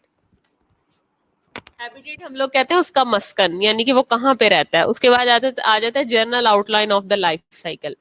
लाइफ साइकिल की जर्नल आउटलाइन क्या है। उसके बाद इंपॉर्टेंट स्टेजेस आ जाती हैं उसकी लाइफ साइकिल की। उसके बाद आ जाता है list types of medically important protozoa. अब हमने पैरासाइट्स की बात की, हेलमेंट्स की बात की, फिर प्रोटोजुआ भी हमने देखने हैं कौन कौन से हैं, उनके क्या कैरेक्टरिस्टिक्स हैं, कौन कौन सी खसूसियात है उनके अंदर। फिर डिफ्रेंशिएट करना है हमने टाइप्स ऑफ प्रोटोजुआ को, किस बेस के ऊपर? लोकोमोटर ऑर्गन्स के ऊपर। लोकोमोटर का मतलब लोकेशन से याद रखें, हम कहते हैं ना लोकेशन ऑन कर लें, तो लोकेशन से याद रखें लोकोमोटर ऑर्गन्स, यानी ऐसे ऑर्गन जो कि लोकेशन में हेल्प करते हैं। फिर आगे आ जाता है हैबिटेट, यानी उनका मस्कन क्या है, उनकी रिहाइश क्या है, रहते कहाँ पे हैं वो लोग। फिर journal outline of the life cycle and important stages. फिर उसकी लाइफ साइकिल कैसी है और उसकी स्टेजेस क्या है। अच्छा क्लास, लेक्चर शुरू करने से पहले एक इंपॉर्टेंट चीज मैं आपको बताना चाह रही हूँ।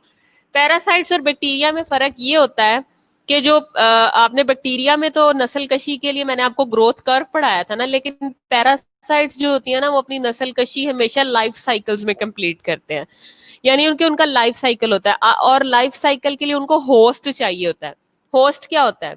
मिसाल के तौर पे मैं ये लेक्चर होस्ट कर रही हूँ, ठीक है, और आप लोग मेरे गेस्ट हो, आप लोग मेरे मेहमान हो। ठीक है, मैं होस्ट कर रही हूँ, मैं आप लोगों को एंटरटेन कर रही हूँ, ठीक है, पैरासाइट से रिलेटेड, और आप लोग उसको सुन रहे हो, आप लोग उसको एंटरटेन कर रहे हो, तो आप लोग मेरे होस्ट हो। तो कोई भी ऐसी चीज जो कि किसी बंदे के पास जाती है और उसकी सर्विसेज को यूज करती है, वो क्या कहलाता है? वो गेस्ट होता है, और जो ये सर्विसेज दे रहा होता है वो उसको होस्ट कहते हैं। पैरासाइट्स ऐसी फैमिली है, पैरासाइट्स ऐसे माइक्रोब्स हैं जो कि क्या करते हैं, जो कि अपनी नस्ल कशी के लिए हमेशा उनको दो कोई से भी होस्ट की जरूरत होती है। आधा लाइफ साइकिल अपना वो किसी एक होस्ट में करते हैं, और बाकी का दूसरा लाइफ साइकिल जो होता है वो किसी और होस्ट में करते हैं।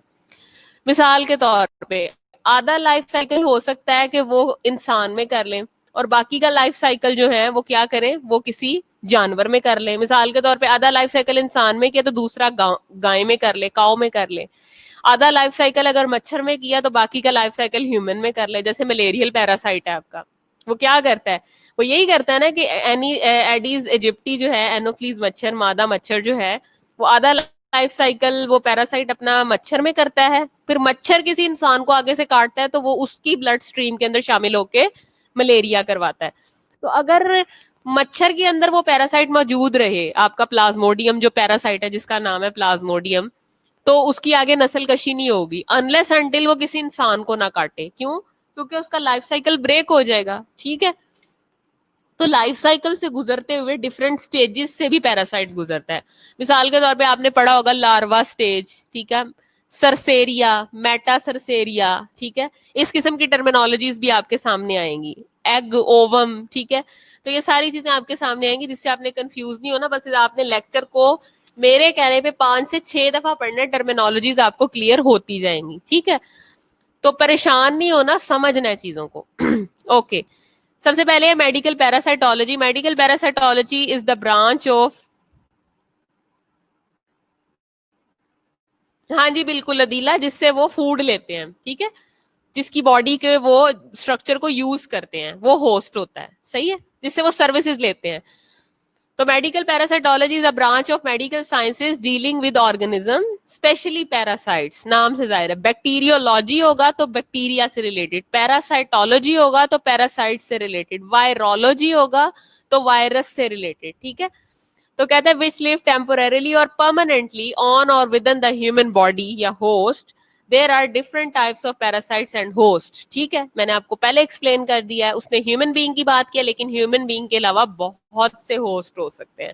गाय काऊ भी हो सकती है, डॉग भी हो सकता है, फिश भी हो सकती है, मच्छर भी हो सकता है, कुछ भी हो सकता है होस्ट में, ठीक है, not necessarily human being. Okay parasitology is the study of the relationship between the parasites and there host. तो बेसिकली हम क्या डिस्कस करना चाह रहे होते हैं इस सब पैरासाइटोलॉजी में, इसको आपको पता है पैरासाइटोलॉजी जैसे माइक्रोबायोलॉजी एक पूरी की पूरी ब्रांच है, पैरासाइटोलॉजी एक पूरी की पूरी बायोलॉजी की ब्रांच है, जिसमें एमफिल पीएचडीज होती हैं इवन, ठीक है। पैरासाइट्स जैसे हम लोग ह्यूमन बीइंग है ना, हमारा एक अपना नेचर है, हम लोग अपने तरीके से खाते पीते हैं, अपने तरीके से ट्रीट करते हैं लोगों के साथ, अपने तरीके से नस्ल कशी करते हैं। इसी तरह से बैक्टीरिया का भी अपना तरीका है रहने सहने का, खाने पीने का, उनकी भी फैमिलीज है, उनकी भी कैटेगरीज है। पैरासाइट्स भी अल्लाह ताला की तरफ से बनाई गई मखलूक है, इनकी भी अपनी फैमिलीज हैं, ये भी अपने तरीके से रिप्रोड्यूस करते हैं, ये भी अपने तरीके से लोग बाकी पैरासाइट्स के साथ रिलेशनशिप बनाते हैं। Okay so parasitology is the study of the relationship between parasites and there host. Parasites causes important disease of human, animals के अंदर भी, इवन प्लांट्स के अंदर भी, मतलब वो किसी के अंदर भी पैदा कर सकते हैं। बैक्टीरिया भी तो ऐसे ही करते थे ना, वो जरूरी तो नहीं कि सिर्फ इंसानों को इफेक्ट करते हैं, वो पौधों को भी इफेक्ट कर रहे हैं, जानवरों को भी कर रहे हैं, हशरात को भी कर रहे हैं, ठीक है। तो कहता है कि knowledge in parasitology helps in the manufacturing of drugs to combat parasitic infection. अब जब तक हमें पैरासाइट्स के बारे में नहीं पता होगा, हम उससे रिलेटेड पैरासिटिक ड्रग्स नहीं प्रोड्यूस करवा सकते, ठीक है।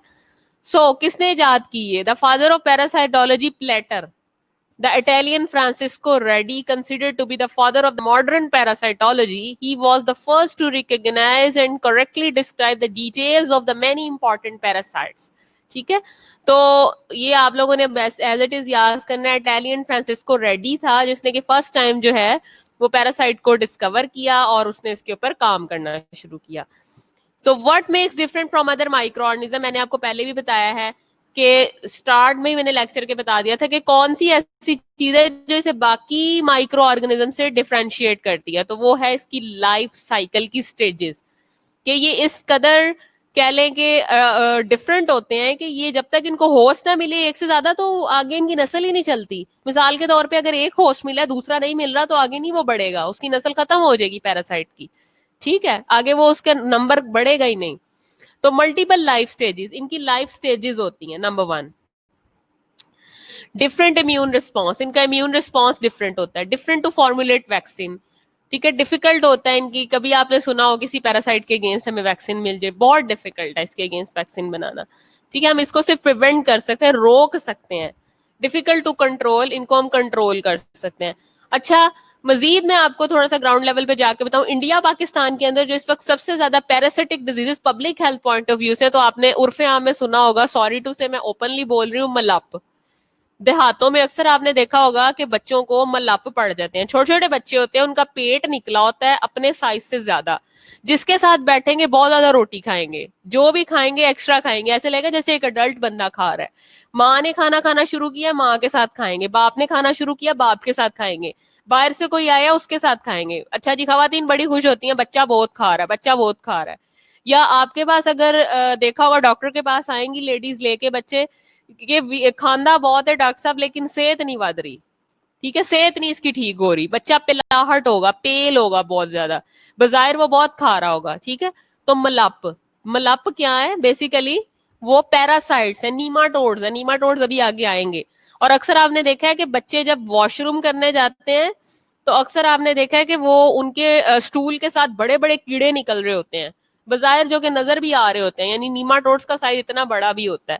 ठीक है, तो दीज आर पैरासाइट्स। हम बच्चों को इसीलिए डीवॉर्म करते हैं, प्रेग्नेंट वुमेन्स को हम भी डीवॉर्म करते हैं। ठीक है, वो पैरासाइट्स होते हैं। ठीक है, और ये इतने खतरनाक होते हैं कि ये अगर ब्लड स्ट्रीम के अंदर इनकी तादाद ज्यादा हो जाए, इनको कंट्रोल ना किया जाए, इनको डीवॉर्म ना किया जाए, तो वो ब्लड ब्रेन बैरियर क्रॉस करके ब्रेन तक चले जाते हैं, लंग्स में एंटर हो जाते हैं, लिवर में एंटर हो जाते हैं, and eventually and up in death, अगर पिक ना हो तो।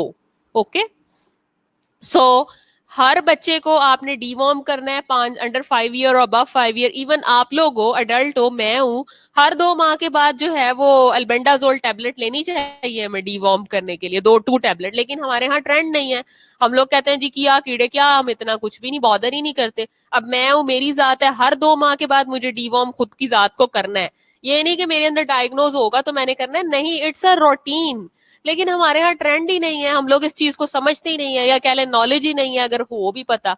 सही है, इवन यहाँ पे तो मेरे कजन वेटनरी डॉक्टर हैं, तो वहां पे तो लाखों में ये जू वाले और दूसरे लोग उसको बुला के, कजन मेरे को, तो वहां शेरों और शेरनियों को डीवॉर्म किया जा रहा होता है कि अगर कोई पैरासाइट इस किस्म का खतरनाक बॉडी में एंटर हो गया तो हमारी तो इतनी महंगी स्पीशीज मर जाएगी। तो वहां पे देखें कि शेर कितने इंपॉर्टेंट है उनके लिए, कि उनको पता है कि शेरों को करना है, लेकिन हम लोग बस एट लाइफ रिस्क है, चल रहे चलने दें। So lack of knowledge. तो आप लोग फ्रंट फुट हो, you are a nurses, you are a health care providers. आप लोगों को चाहिए अपने घर में, फैमिलीज में, अपनी जो आप जहाँ काम कर रहे हो, जिस सेटअप पे, आप उनको गाइड करें, आप उनको बताएं कि हम लोग माइक्रोबायोलॉजी के स्टूडेंट हैं, या हम लोग क्वालिफाइड माइक्रोबायोलॉजी हम पढ़ रहे हैं, तो these are all the facts. ठीक है, ओके। उसके बाद आगे आ जाए, outlines of the classification of the medically parasites. कौन कौन से हेलमेंथोलॉजी है। अदीला, मैं आपके इस क्वेश्चन का आंसर जरूर देती, लेकिन मेरे पास टाइम कम है। ये जब आप क्लास में आओगे मैं आपको बता दूंगी कितना देना होता है। ठीक है, आगे आ जाए, हेलमेंथोलॉजी आ जाती है, प्रोटोजोलॉजी आ जाती है, और एंटामोलॉजी आ जाती है। हेलमेंथोलॉजी जो है वो हेलमेंथ्स होते हैं। ठीक है, helminths is a type of, we can say, एक पैरासाइट की फैमिली है। ठीक है, जैसे ये कह लेंगे ये शेख फैमिली है, या ये राजपूत फैमिली है, जो हेलमेंथोलॉजी है पैरासाइटिक, लेकिन आगे उसके अंदर क्या है, फर्दर उसकी फैमिली है। प्रोटोजोलॉजी ये किसी और, कोई और जात है उसकी। और एंटामोलॉजी, एंटामोलॉजी बेसिकली हशरात की स्टडी को कहते हैं। जितने भी आपके हशरात, आपने अक्सर देखा होगा प्राइमरी सेकेंडरी में सीट्स भी आती हैं एंटामोलॉजिस्ट की, या शायद आपने सुना भी हो एंटामोलॉजिस्ट। तो एंटामोलॉजी हशरात की स्टडीज को बोलते हैं, तो ये भी इसी के अंदर क्लासीफाई होता है। आगे कहते हैं listed types of medically important helminths. अब हेलमेंट्स को उसने आगे फर्दर कैटेगराइज कर दिया। ठीक है, हेलमेंट्स को जो उसने कैटेगराइज किया है वो ट्रेमाटोड्स हैं, सेस्टोड्स हैं, नीमाटोड्स हैं। मैं जो भी जिन मलप्पों की बात कर रही थी कि मलप हैं बच्चों के पेट में, वो ये नीमाटोड होते हैं बेसिकली। ठीक है, नीमाटोड जो है उसके आगे फर्दर 2 कैटेगरीज हैं। एक इंटेस्टाइनल नीमाटोड्स होते हैं और एक टिश्यू नीमाटोड्स होते हैं। मैंने आपको नीमाटोड्स के बारे में इसलिए बताया कि इंडिया पाकिस्तान के अंदर ज्यादातर हमारे रीजन में नीमाटोड्स पाए जाते हैं बच्चों के अंदर या प्रेग्नेंट वुमेन्स के अंदर। ठीक है, जो जिसके अगेंस्ट हम डीवॉर्म करते हैं। ट्रेमाटोड और सेस्टोड भी किसी हद तक पाए जाते हैं, लेकिन ज्यादातर नीमाटोड्स पाए जाते हैं। ठीक है, अब नीमाटोड्स में वो जो कि इंटेस्टाइन को इफेक्ट करते हैं वो इंटेस्टाइनल नीमाटोड्स कहलाते हैं, और वो जो टिश्यूज के अंदर पेनिट्रेट करते हैं वो टिश्यू नीमाटोड्स कहलाते हैं। ओके, आगे देखें जी, difference between types of helminths. अब टाइप्स पे थोड़ा सा आप गौर करें कि पीछे उसने कहा है ट्रेमाटोड, सेस्टोड और नीमाटोड। तो सबसे पहले वो स्टडी करने जा रहे हैं ट्रेमाटोड्स को। ट्रेमाटोड्स का दूसरा नाम फ्लूक्स है। जर्नली इनकी शक्ल कैसी होती है, हर्मेफ्रोडाइट होते हैं। हर्मेफ्रोडाइट टर्मिनोलॉजी होती है कि जिनमें मेल और फीमेल जेंडर दोनों होती है, दोनों सेम होती हैं। वो एक ही टाइम पे वो मेल भी होते हैं और एक ही टाइम पे वो फीमेल भी होते हैं, सिवाय ब्लड फ्लूक्स के। ब्लड फ्लूक्स इनकी एक टाइप है जो कि यूनिसेक्सुअल होते हैं, जिनके अंदर एक ही सेक्स एक ही टाइम पे मौजूद होती है। लेकिन मोस्टली बाकी सारे के सारे हर्मेफ्रोडाइट होते हैं। अच्छा, बॉडी इनकी लीफ लाइक स्ट्रक्चर होती है, बाइलेटरल सिमेट्रिकल। जैसे कभी आप ये ग्राउंड से पत्ता अगर उतारें और पत्ता उतार के अगर आप उसको देखें तो आपने देखा है पत्ता बिल्कुल इस तरह से होता है, चपटा होता है, फ्लैटेंड होता है। ठीक है, बाइलेटरली होता है दोनों साइडों से, और दोनों साइडों से एक जैसी उसकी पत्ते की सिमेट्री होती है। तो जो ट्रेमाटोड्स है इनकी बॉडी बिल्कुल इस तरह से होती है, सिमेट्रिकल, बायलेटरली दोनों साइडों से, फ्लैटेंड लीफ लाइक, पत्ते की तरह, understand. There is no body cavity, और उनके दरमियान में किसी भी किस्म की कोई स्पेसिफिक बॉडी कैविटी नहीं होती। आगे आ जाता है ऑर्गन ऑफ फिक्सेशन, यानी कि अपने आप को होस्ट की बॉडी के साथ वो किस तरह से अटैच करते हैं, उनके अंदर एक खास स्पेसिफिक ऑर्गन कौन सा है जो के साथ अटैच करने में हेल्प कहलाता है, called but organs of fixation. कहता है almost all have two suckers, तकरीबन सबके दो सकर्स होते हैं, ऑरल सर के ऊपर at the interior side, and ventral on the ventral side. यानी कि वेंट्रल साइड कौन सी होती है, वेंट्रल साइड वो होती है जो कि दरमियान वाली साइड होती है। ये मेरा वेंट्रल पार्ट है मेरे हाथ का, ये मेरा हाथ का डॉर्सल पार्ट है, ठीक है। और इंटीरियर पार्ट की बात करूंगी तो ये जो कि मैं उंगलियां जो हिला रही हूँ, हम कहते हैं ना जाओ छत से जरा एंटीना ठीक करके आओ, एंटीना से इंटीरियर याद रखें, ये मेरा इंटीरियर पार्ट है, ठीक है।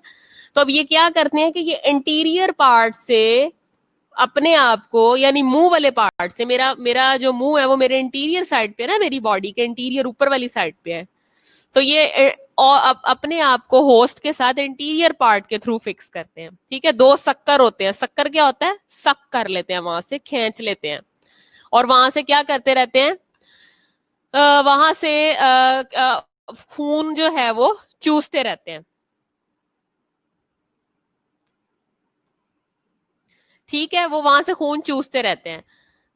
अगर ऐसे ना पढ़ाऊं तो दीला सब कुछ ऊपर से चला जाएगा आप लोगों को, इसलिए मैं एकदम आप लोगों को इस कॉन्सेप्ट देने के लिए सब कुछ बताती हूँ। आगे है heterophyes has its genital pore surrounding by the muscular ring called genital सक्कर।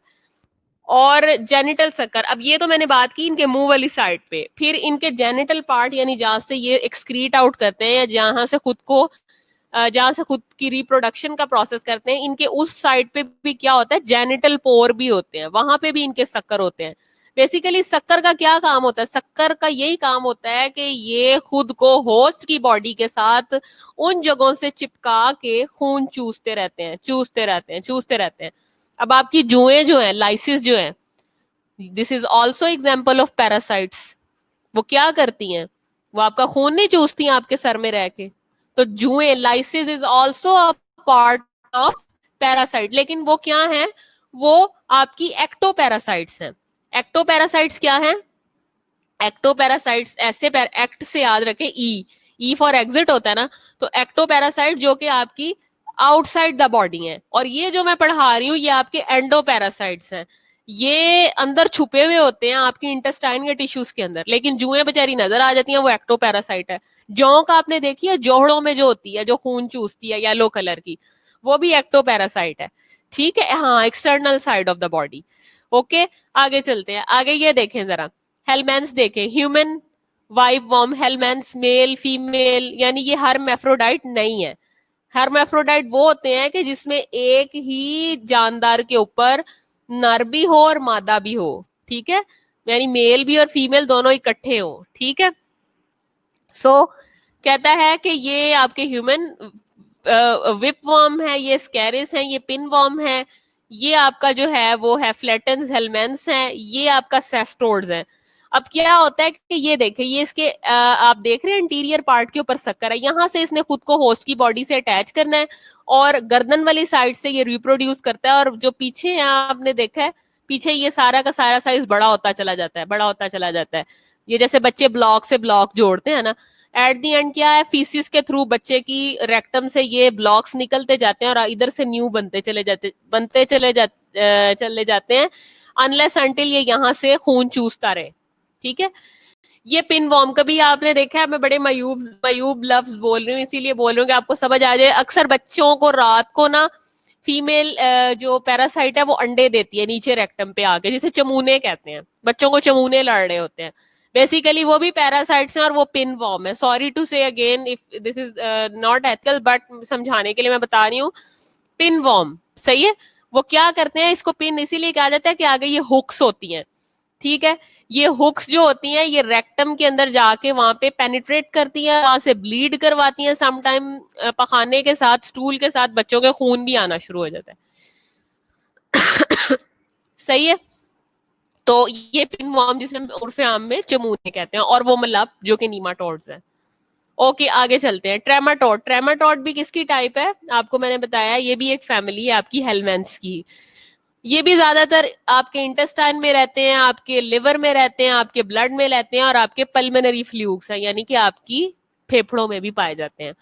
अच्छा, अब आगे आ जाता है इनका लाइफ साइकिल। लाइफ साइकिल की मैंने आपको बताई थी कि स्टेजेस होती हैं, ठीक है। इन स्टेजेस के नाम आपने एज इट इज याद रखने, because you are a post R N student, ठीक है, यू आर नॉट डिप्लोमा और लाइट स्टूडेंट, ठीक है। सबसे पहले एक एडल्ट, एक बड़े वाला जो पैरासाइट है वो देगा अंडे। जब वो अंडे देगा तो अंडे से आगे निकलेगा मेरासिडम, मेरासिडम से आगे स्पोरोसिस्ट, स्पोरोसिस्ट से आगे रेडिया, रेडिया से आगे सरसेरिया, सरसेरिया से आगे मेटा सरसेरिया, और मेटा सरसेरिया से फिर बड़े वाला वॉर्म बन जाएगा, ठीक है। तो ये जो लाइफ साइकिल की इसकी स्टेजेस है ना, ये आपने एज इट इज याद करनी है। अब थोड़ा सा यहाँ पे काबिले गौर बात यह कि ये सारी स्टेजेस को अगर आप गौर से देखें ना, तो जो डिफरेंट मैंने आपको फैमिलीज पढ़ानी है, इन फैमिलीज में से कुछ स्टेजेस ऐसी होंगी जो कि कुछ पैरासाइट में होंगी, कुछ ऐसी होंगी जो कुछ नहीं, कुछ स्टेजेस नहीं होंगी, और ये इनमें फर्क है। मिसाल के तौर पे नीमाटोड में से कोई एक चीज इसमें नहीं होगी, कोई चीज इसमें ट्रेमाटोड्स में होगी, सेस्टोड में नहीं होगी। तो आपने इसको बड़ा गौर से जो है ना वो याद रखना है। ये आपने जर्नल आउटलाइन है इनकी लाइफ साइकिल की, ये एज इट इज याद करनी है। आगे देखें, कहता है एग इज ऑपरक्यूलेटेड, यानी एग हैच होने के बाद की जो स्टेट होती है उसे कहते हैं फटना, ऑपरक्यूलेट करता है। And should reach to the water source to the hatch, और फिर वो पानी के अंदर तैर के चला जाता है। आपने, मैंने आपको बताया ना, ज्यादातर ये पखाने के थ्रू, फीसिस के थ्रू इसकी एग निकलते हैं। तो पानी में जब जाता है वहां पे हैचिंग होती है। अब जब गंदा पानी पीते हैं तो हम क्या करते हैं, हम वो चीज खा रहे होते हैं। अक्सर आपने देखा है कि हम लोग गाजर मूली सब्जियां अच्छी तरह नहीं धोते, और अक्सर वो अच्छी तरह ना धोने से उनके वॉर्म्स के साथ अंडे लगे रह जाते हैं। और एज इट इज हमने गाजर उठाई सब्जी वाली दुकान से और कचर कचर करके खा ली, या मूली उठाई खा ली, या अच्छी तरह से ना धोया, उसको खुले पानी से ना धोया, पालक को अच्छी तरह से, कोई भी वेजिटेबल, कोई भी फ्रूट है, इन्होंने क्या करना है, इन्हें सीवरेज वाले पानी से धोना है। सीवरेज वाले पानी में ऑलरेडी पैरासाइट के अंडे मौजूद है, क्योंकि सारा का सारा लाहौर जो है वो, उसका सीवरेज सिस्टम तो सेम है ना, वो हर जगह से गुजर रहा है, लिहाजा धो के खाएं ब्राय मेहरबानी, ठीक है। अच्छा जी, the first intermediate host is snail, वो स्नेल है। And the second if present is marine creature. Marine कहते हैं नमकीन पानी की जितनी भी जो वो होती है ना मछलियां, उनको मेरीन कहते हैं। मेरीन नमकीन पानी की जानदारों को कहते हैं, उसमें मछली भी हो सकता है, कुछ भी हो सकती है, एक्सेप्ट फॉर शिस्टोसोमा। अब देखिए, मैंने आपको पहले कहा था कि कोई एक स्टेज मिस होगी, ठीक है। तो वो कहता है फर्स्ट इंटरमीडिएट होस्ट इसका स्नेल है। स्नेल कहते हैं गूंगा, गूंगा सुना है ना आपने, समंदरों के किनारे जो रहता है उसके अंदर होती है। और सेकंड जो है वो मेरीन क्रिएचर है, कोई नमकीन पानी की कोई भी मछली हो सकती है, सिवाय शिस्टोसोमा के। शिस्टोसोमा एक खास किस्म का पैरासाइट है, ये ज्यादातर जो समंदरों दरियाओं के किनारे मल्लाह रहते हैं ना, ये उनमें पाया जाता है। क्यों? क्योंकि उन बेचारों की गरीब गुरबा है, उनकी जो रोज बरसरे रोजगार सिर्फ और सिर्फ मछली है, उन्होंने मछली खानी है। तो ये मछली के पेट में पाया जाता है, क्योंकि ये अपना वहां लाइफ साइकिल कंप्लीट कर रहा होता है। तो लाइफ साइकिल कंप्लीट करने की वजह से ज्यादातर जो शिस्टोसोमेसिस बीमारी का नाम है, और शिस्टोसोमा उस पैरासाइट का नाम है, ज्यादातर जो शिस्टोसोमेसिस होती है ना उन मलाहों को होती है, जो कि दरिया के किनारे रह के ये खा रहे होते हैं, ठीक है। अब शिस्टोसोमेसिस के अंदर पैरासाइट ट्रेमाटोड है, और ट्रेमाटोड की अपनी कोई सुपाइन नहीं होती, नो रेडिया एंड नो मेटासरसेरिया, ठीक है। मेटासरसेरिया भी निकल गई और बाकी ये वाली स्टेजेस भी निकल गई। मेरी समझ आ रही है क्लास या नहीं आ रही है? मैं ही बोल बोल के थक गई हूँ। ये ट्रेमाटोड्स है, मैंने आपको बताया था पत्ते की तरह होते हैं, फ्लैटेंड होते हैं।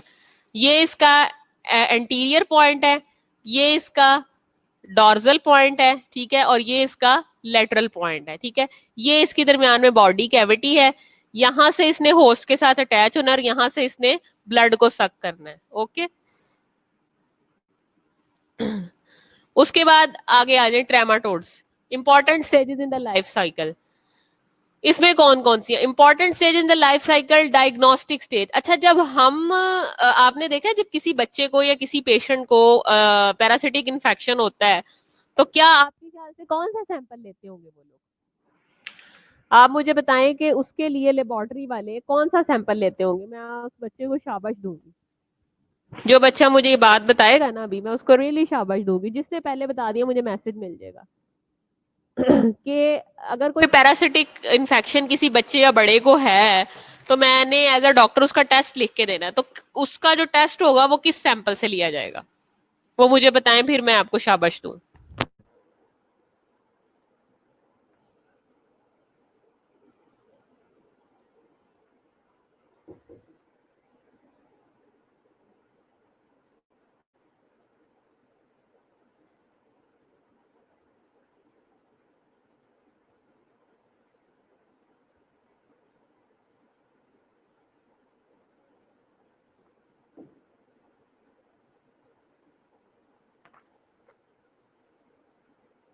ओके, मेरिट पे अगर बात की जाए तो सबसे पहले मुझे जो आंसर मिला है वो हबीब का मिला। पहले तो बताओ ना हबीब, तुम कहाँ से आए हो? तुम सिर्फ ये आंसर देने के लिए आए हो पूरी क्लास में? तुम तो तब से तो तुमने अटेंडेंस भी नहीं बोली। तुम जरा आओ कॉलेज, फिर मैं तुम्हें पूछूंगी। ठीक है, बिल्कुल उसने सही कहा, शाबाश, सारे सारे सही बता रहे हैं कि रूटीन एग्जामिनेशन, ठीक है, स्टूल कल्चर हम लोग करवाते हैं। अच्छा, स्टूल जब हम करवाते हैं तो स्टूल में कौन सी चीज पिक होगी? स्टूल में उस पैरासाइट के अंडे पिक होंगे, उसके एग्स पिक होंगे। क्या पिक होंगे? उसके एग्स पिक होंगे। और एग्स के पिक होने की वजह से हम कहते हैं कि the diagnostic stage is the egg, infective stage is insisted, यानी कि इन्फेक्टिव स्टेज वो होगी जिसमें इन्फेक्शन स्टार्ट हो जाएगा और उसमें सिस्ट बना होगा। सही है। और डायग्नोस्टिक स्टेज जिसमें हमने उसका कल्चर लेके स्टूल का उसका सैंपल माइक्रोस्कोप के नीचे रखना है, वो होती है diagnostic stage. Okay, so infective stage is insisted metacercaria except, metacercaria except in schistosoma, सिवाय शिस्टोसोमा के, इट इज द सरसेरिया, और शिस्टोसोमा में सरसेरिया है। Mode of infection is by the ingestion of the food contaminated with infective stage in schistosoma. It is the skin penetration of the Serratia. मैंने आपको पहले भी बताया है कि वो लोग, वो मल्लाह या वो कम्युनिटी जो कि इन दरियाओं के किनारे रहती है, उनके अंदर ज्यादातर जो इन्फेक्शन होगा वो शिस्टोसोमा की वजह से होगा। शिस्टोसोमा की वो बार बार बात कर रहा है। तो शिस्टोसोमा ट्रेमाटोड की एक टाइप है, तो उससे जो उसको बीमारी होगी उसको शिस्टोसोमेसिस कहेंगे। तो वो कॉन्टेमिनेटेड जब भी वो मछली खाएगा, कॉन्टेमिनेटेड फूड जब भी वो खाएगा और वो स्टूल करेगा, तो स्टूल पे, फर्स्ट स्टूल लेने पे जो हमें उसके अंदर, स्टूल के अंदर जो चीज पिक होगी वो एग्स होंगे। सही है। और अगर वो इन्फेक्ट कर चुका होगा तो वो इंसिस्टेड स्टेज के अंदर होगा। डायग्नोस्टिक स्टेज, जैसे कि मैंने बताया, मैंने आपसे क्वेश्चन इसीलिए किया था कि जब किसी पेशेंट को बीमारी शुरू हो गई है, साइन सिम्टम आना शुरू हो गए हैं, तो सबसे पहले डॉक्टर इसीलिए स्टूल कल्चर करवाते हैं, क्योंकि इसके जो एग होते हैं वो स्टूल के अंदर आ जाते हैं, स्टूल पे पिक हो जाते हैं। ठीक है, क्योंकि इंटेस्टाइनल ट्रेमाटोड्स है ना ये, तो रेक्टम के थ्रू, इंटेस्टाइन के थ्रू जब स्टूल इसीलिए करवाते हैं क्योंकि वहां पे मादा जो होती है वो सबसे पहले अंडे देती है। अगर तो वो डायग्नोस्टिक स्टेज पे है तो उसके स्टूल से अंडे पिक हो जाएंगे ट्रेमाटोड्स के, और अगर वो इन्फेक्ट कर चुका है तो वो इंसिस्टेड स्टेज के अंदर होगा। सही है, ये मैं कह रही हूँ। आगे देखें, ये देखें, ये क्या है? ये गाय जो थी वो खा रही थी घास, घास फूस खाने के बाद ये आप देख रहे हैं, ये आपका पैरासाइट है। ये पैरासाइट सिंपल क्या कर रहा है, ये जब खाने खाने के बाद इसने इस पैरासाइट को भी साथ में इनगल्फ कर लिया, या गंदा पानी पीने के बाद इनगल्फ कर लिया। अब इनगल्फ करने के बाद इसकी जो डिफरेंट स्टेजेस है, cercaria, metacercaria, cercaria insist themselves to greases forming the metacercaria. अब अगर आप पहले स्टेज पे जाएं अगर इसकी लाइफ साइकिल की, तो पहले क्या था? Eggs, adult eggs, cercaria, metacercaria, redia, ये स्टेजेस है ना, वो आपने नाम याद करने हैं। एक स्टेज दूसरी स्टेज से एडवांस होती जाएगी।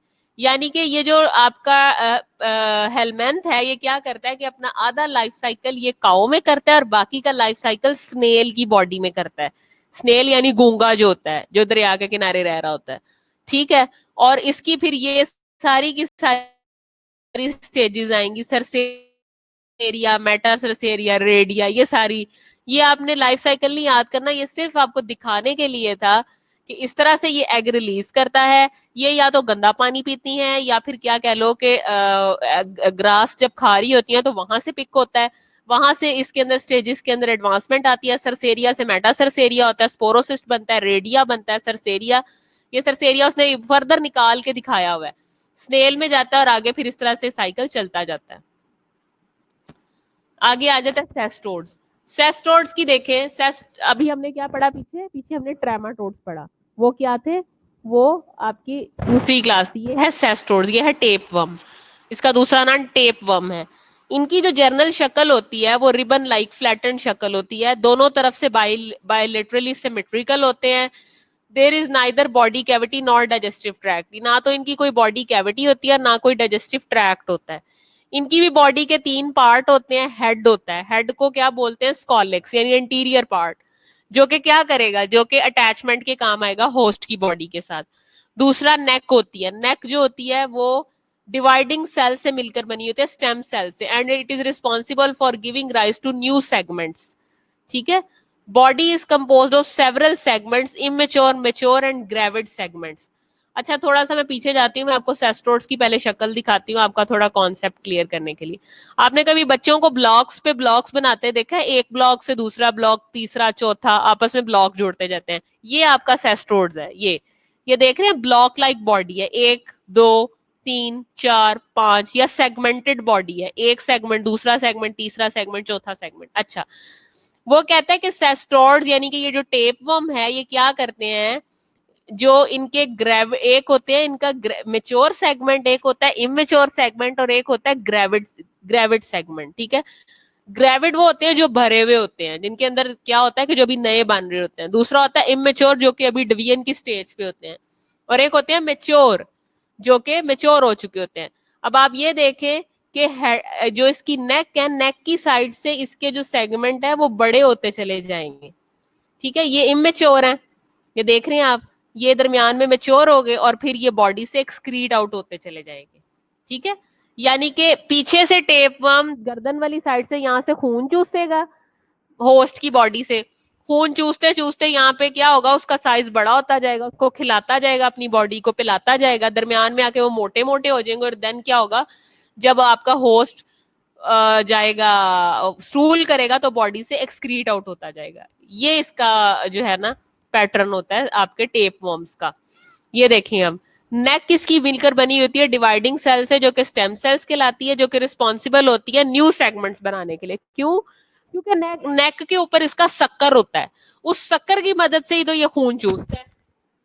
जब उस शक्कर की मदद से खून चूसता है तो आगे आगे बढ़ता चला जाता है, बढ़ोतरी का अमल होता चला जाता है। बॉडी मैंने आपको पहले ही बताया, इसकी सेवरल सेगमेंट से मिलकर बनी होती है, जो कि इमेच्योर भी होते हैं, मेच्योर भी होते हैं, ग्रेविड भी होते हैं। इमेच्योर वो होते हैं जो अभी डिवाइडिंग की स्टेज में होते हैं, यानी कि गर्दन के पास पास, दरमियान में आपने देखा कि मोटे आ गए थे, यानी मेच्योर हो गए थे, यानी कि अब वो भी आगे डिवाइड करने के काबिल हो गए थे, वो भी आगे बच्चे पैदा करने के काबिल हो गए थे। ठीक है, और उसके बाद ग्रेविड सेगमेंट वो जो कि बेचारे अभी नए होते हैं, जो कि अभी जस्ट बने होते हैं, सही है, उसको बोलते हैं ग्रेविड सेगमेंट।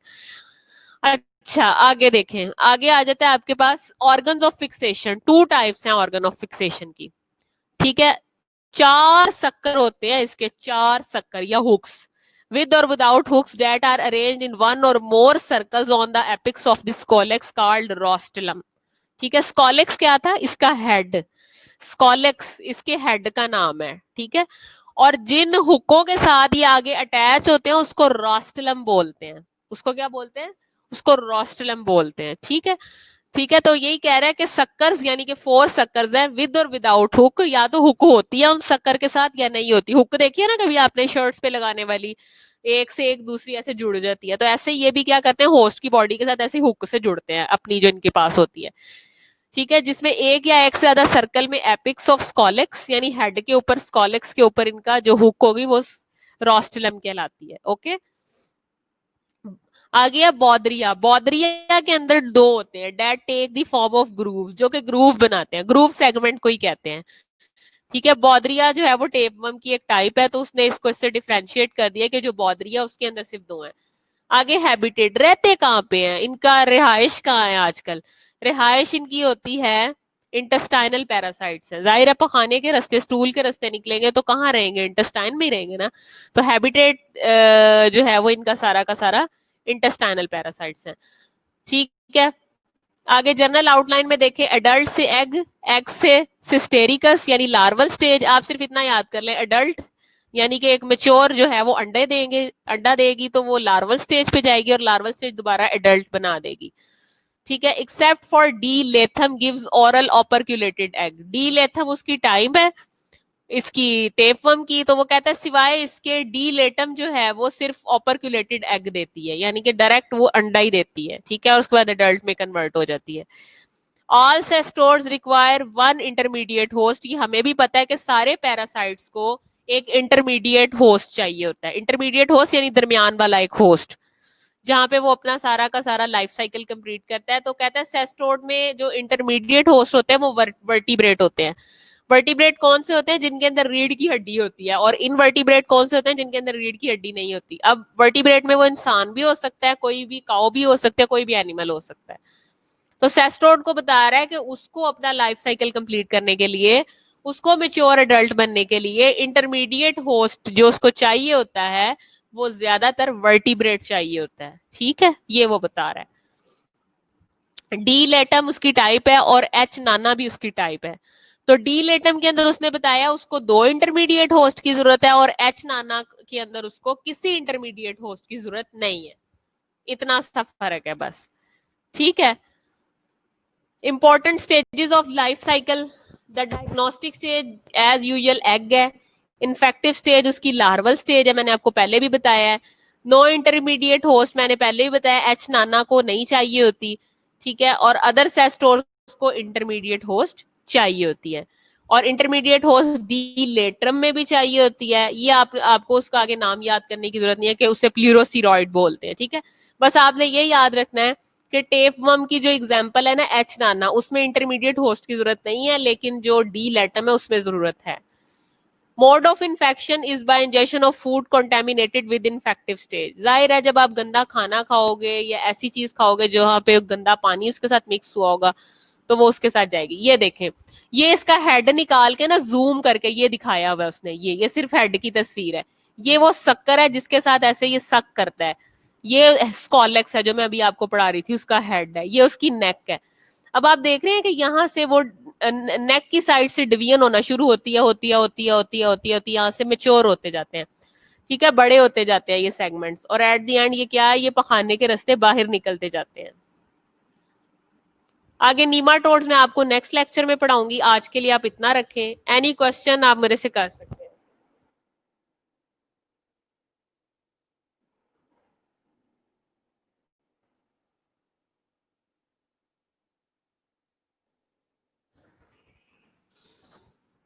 बाकी जो है वो मैं आपको फिर नेक्स्ट पढ़ाऊंगी नीमाटोड से। कोई क्वेश्चन है, कोई समझ आई है पैरासाइट्स की कि नहीं, मुझे प्लीज मैसेज करें और फिर अल्लाह हाफिज बोलें। कोई क्वेश्चन इसकी समझ आई है या नहीं आई? चले, वेरी नाइस जी। कोई मसला इसमें? जी वो मैं कर दूंगी आपको इंशाल्लाह। Okay, thank you so much class, wish you all the best.